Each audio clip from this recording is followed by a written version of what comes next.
against them, that is what will deter these guys from continuing these kind of things. The Kenya Medical Practitioners and Dentists Union is complaining about delayed implementation of the agreements made with the government after the 100-day doctors' strike. The union is currently holding a press briefing in Nairobi. Let's listen in to what they have to say.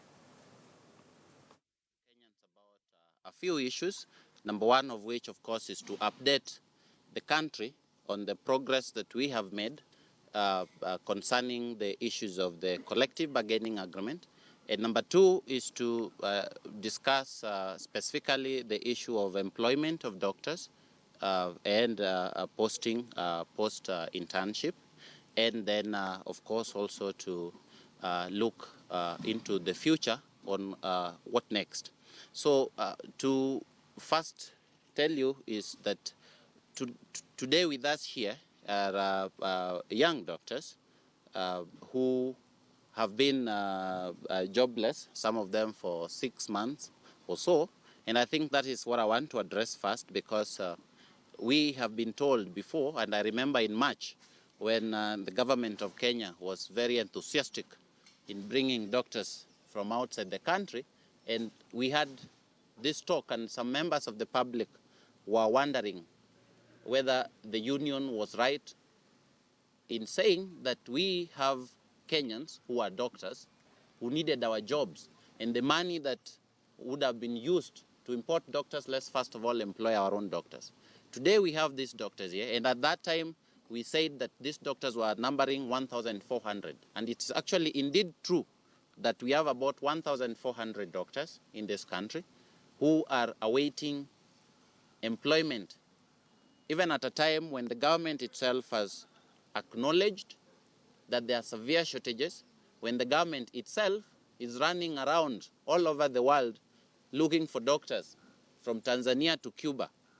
And I think it is very important that we make this very clear to the country that the PSC guidelines for employment, the Immigration Act, talks about we have to employ talent from outside when we have proven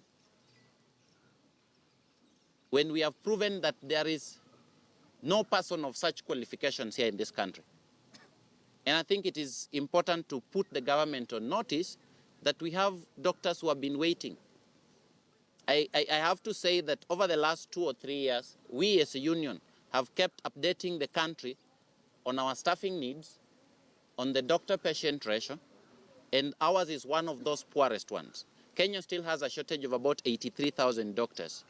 Even recently, the data that you were given when concerning pay showed very clearly that all the counties combined just have about 3,900 doctors. 3,900 doctors. And that is a decline, because in the last 2 or 3 years, we've lost about 2,000 doctors because of these challenges of devolution and HR problems. Just after the strike, we've lost about 10% of doctors who could not stand being in a system that is frustrating them. And it is important that if we are to ensure universal health coverage, if we are to ensure access to doctors for every single citizen, that we put our money where our mouth is.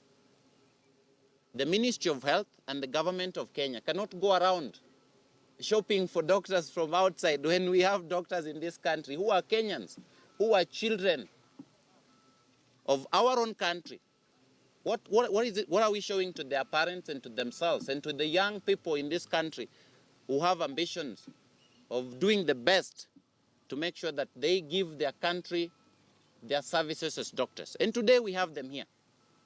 And we know that at the Council of Governors, we know that there's been a change of leadership. And we want, first of all, to congratulate Governor Nanok for having taken over this leadership. We also know that he's been very progressive in his own county, raising the number of doctors from 11 to about 40. The number of doctors coming from 11 to about 40 in Turkana. And we believe that these are issues that when we sit down, we can easily solve them. So we are also appealing to the Council of Governors that in the next 1 week, and with the Ministry of Health, that instead of going to Cuba and Tanzania signing MOUs, we can sit down in the next 1 week so that we discuss serious HR challenges and HR shortages, and particularly ensure that by the end of this month, we have a clear roadmap on how we are going to fill our hospitals with our own Kenyan doctors, so that wananchi can stop waiting in hospitals endlessly, while there are Kenyans that wananchi themselves have trained to help with that shortage. And we wanted to address ourselves specifically to this because we know that there are budgets for it. We know that there is money for it. We know that the establishments of the counties and the previous establishment allows us to have up to about 10,000 doctors. So I don't think that there's any single county in this country that can start saying that we do not have money to pay doctors. We are very hopeful that granted that opportunity, we can sit down with the Council of Governors and the Minister of Health to ensure that this crisis is sorted out in the most amicable of ways. Secondly, I think I have to give updates on the collective bargaining agreements and the negotiations that have been going on. First of all is to say that the union has been very frustrated with the slow progress. The progress has been good, but it's been extremely slow, because every now and then there are different parties that come in.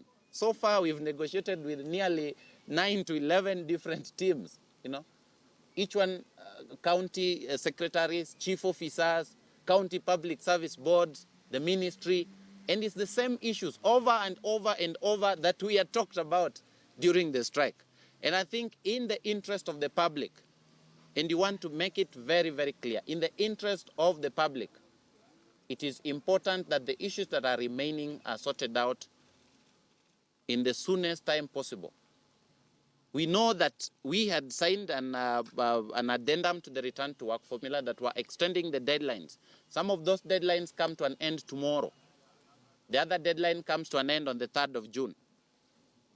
We are hopeful, and we want to put this country on notice that if we act in the best interest of the public and in the best interest of healthcare, that the next 1 week is enough to conclude all these issues.